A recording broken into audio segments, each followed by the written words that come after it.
Opa, tudo bem? Eu sou o Rafael, aluno da M6, Rafael do Sauni. Vou apresentar aqui um trabalho sobre sólidos de Platão, para o professor Elvira, referente ao segundo trimestre de matemática. É, então, já começando o trabalho, já começando a explicação sobre os sólidos de Platão, eu vou introduzir uma definição geral desses sólidos. E qual seria essa definição geral? Que um sólido de Platão não é nada mais que um poliedro que tem faces, arestas e vértices congruentes, ou seja, que formam 90 graus entre eles. É, eles ganham seu destaque assim diferente dos poliedros, principalmente por terem sido citados por Platão e cada um representar um elemento da natureza diferente, como por exemplo o fogo, a terra, o ar e a água. E existem algumas regras que a gente tem que seguir para que eles sejam, para que um poliedro com as características das faces, arestas e vértices congruentes seja considerado um sólido de Platão. Então vamos lá. As três regras que a gente tem é dele ser totalmente convexo e de que suas faces têm que ter o mesmo número de arestas. Então cada face tem que ser idêntica. Por exemplo, num cubo desse, todas as faces formam quatro lados, como a gente pode ver. Então, tem quatro arestas no caso, né? Cada face, ó, quatro arestas, nenhuma tem essa diferença. E que todos os vértices têm que reunir a mesma quantidade também de arestas saindo deles. Então, por exemplo, ó, um vértice aqui sai três arestas, outro vértice as mesmas três, e assim se segue sucessivamente. Então, não só no cubo, em outros poliedros, que eles podem ter também diferentes números de arestas ou vértices do que os cubos.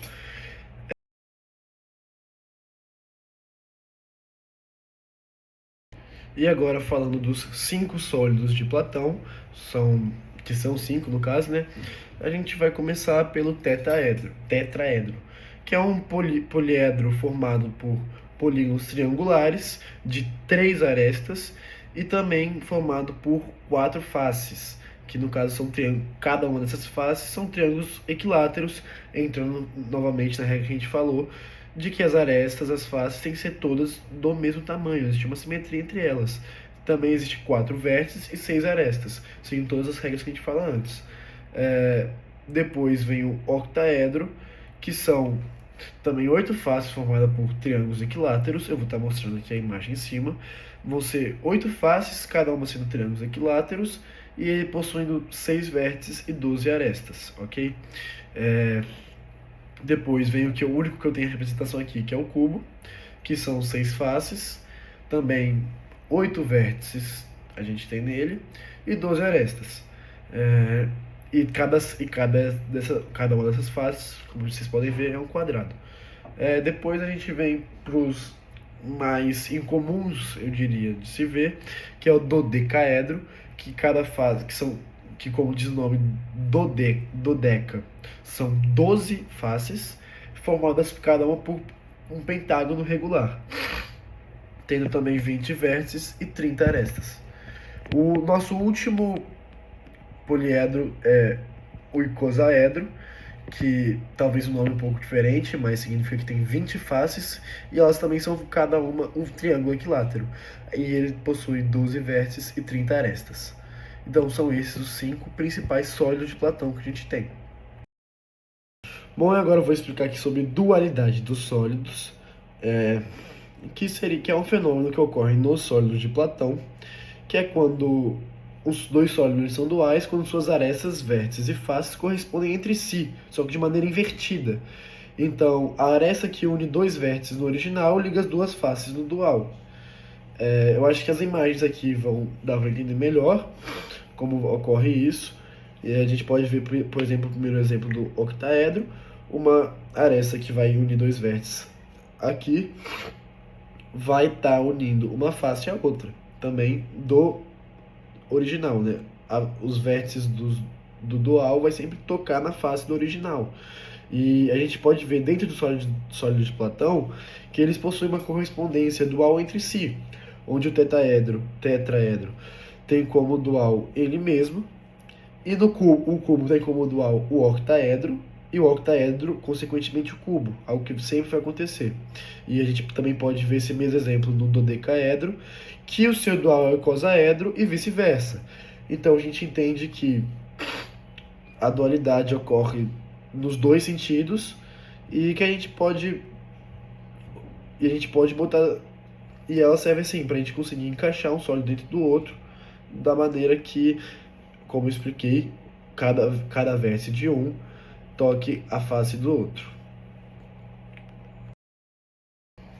Agora mostrando alguns exemplos práticos que a gente tem na nossa vida, no nosso dia a dia, não necessariamente dia a dia, mas no mundo real mesmo, desses sólidos de Platão, saindo um pouco do mundo da matemática, das questões, exemplos que a gente tem no mundo real, assim, alguns exemplos mais curiosos e diferentes, porque um exemplo clássico é, por exemplo, o cubo, que a gente é usado, que a gente pode ver assim para várias coisas na nossa vida, por exemplo, um cubo mágico, por exemplo, isso aqui mesmo, uma parte de calendário, mas eu agora vou dar exemplos assim, certamente curiosos, de maneiras que a gente pode não perceber na nossa vida, mas que eles estão ali sendo representados.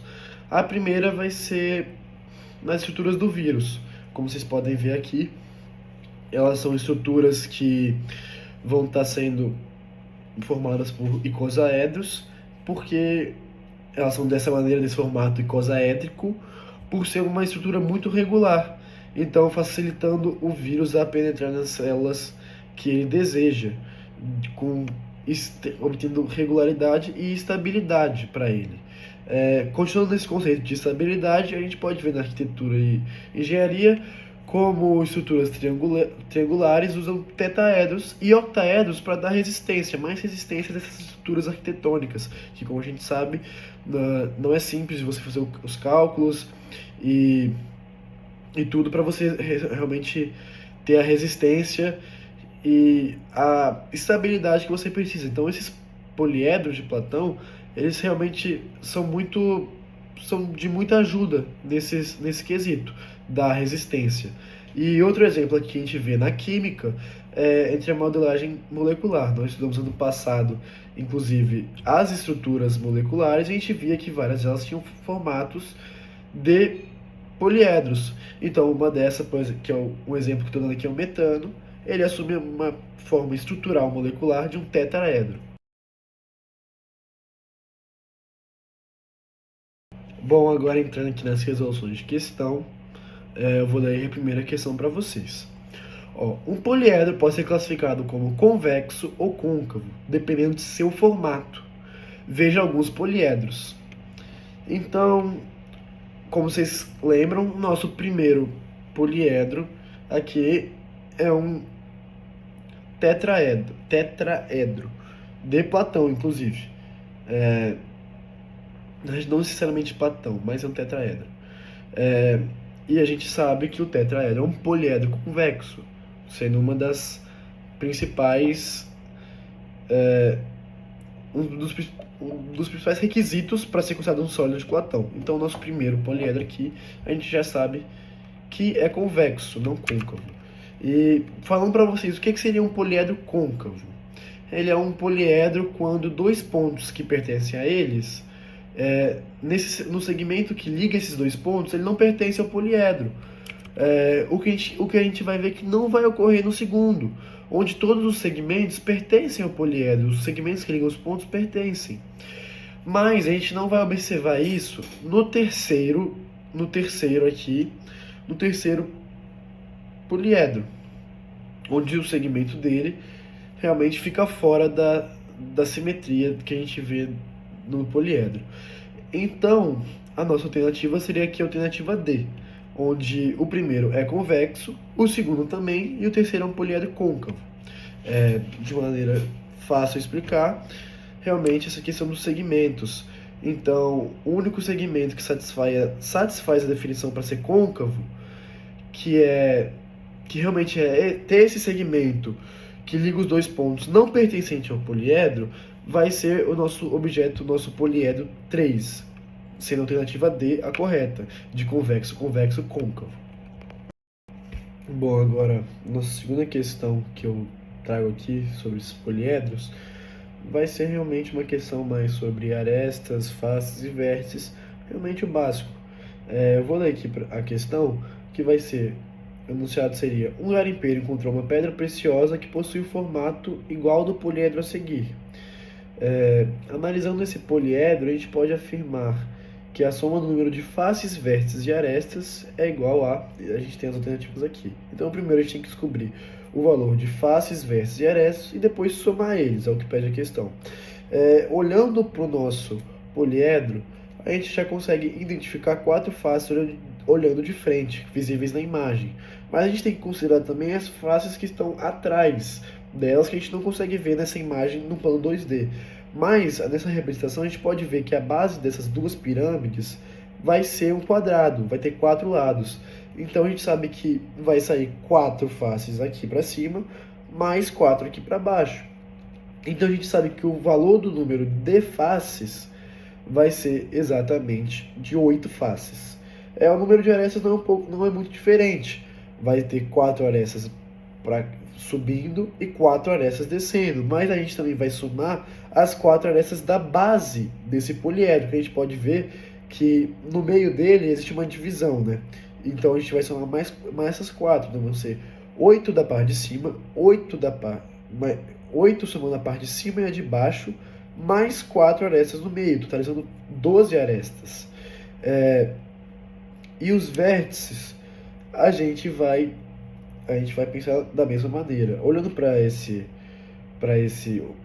poliedro, a gente vai identificar os vértices, que a gente sabe que é o quê? Que é a união entre as arestas ou faces que não vão seguir para a mesma direção, né? Então é meio que como se fosse uma divisão, assim, explicando. Então a gente pode observar que a gente tem 4 vértices ali na base do quadrado, na base dos dois meio que objetos que formam só um poliedro. A gente tem 4 vértices aqui, mais uma vértice em cada ponta, totalizando 6 vértices. Então, tendo o valor de 12 arestas, 8 faces, 6 vértices, basta somar todos eles, que é uma soma bem tranquila, 12 mais 8 mais 6. A gente sabe que o resultado vai ser 26, alternativa A. Bom, agora para a nossa terceira e última questão, ela vai utilizar bastante o que a gente ouviu lá no começo, sobre realmente a definição do que é um sólido de Platão. Eu vou ler aqui o enunciado dela para vocês, que é: os sólidos de Platão são conhecidos como os únicos poliedros regulares, ou seja, todas as faces são iguais. Dos poliedros a seguir, são considerados todos os sólidos de Platão, exceto letra A, cubo, letra B, dodecaedro, letra C, tetraedro, e letra D, paralelepípedo, e a letra E, icosaedro. Bom, se você decorou o que eu falei lá no começo dos 5 sólidos, você já sabe que um deles não vai estar dentro desses 5.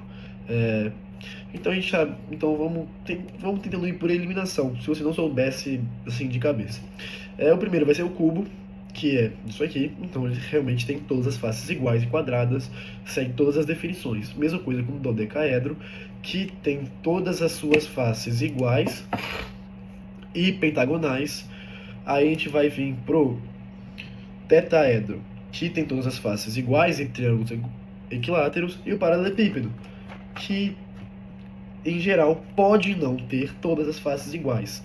Já voltando daqui a pouquinho para ele, a gente vem pro icosaedro, que a gente também sabe que tem todas as faces iguais, sendo triângulos equiláteros, são todas congruentes. Então todos esses se encaixam na definição de sólido de Platão, exceto o paralelepípedo, que pode sim se encaixar com o cubo, que também é um paralelepípedo, mas não especificamente. No geral, os paralelepípedos a gente não pode considerar eles sólidos de Platão, porque a gente pode ter exemplos como esse, que é um paralelepípedo que todas as faces, todos os vértices, faces e arestas formam sim ângulos de 90 graus, porém ele não tem todas as faces iguais. A gente pode ver que essa face aqui é diferente dessa.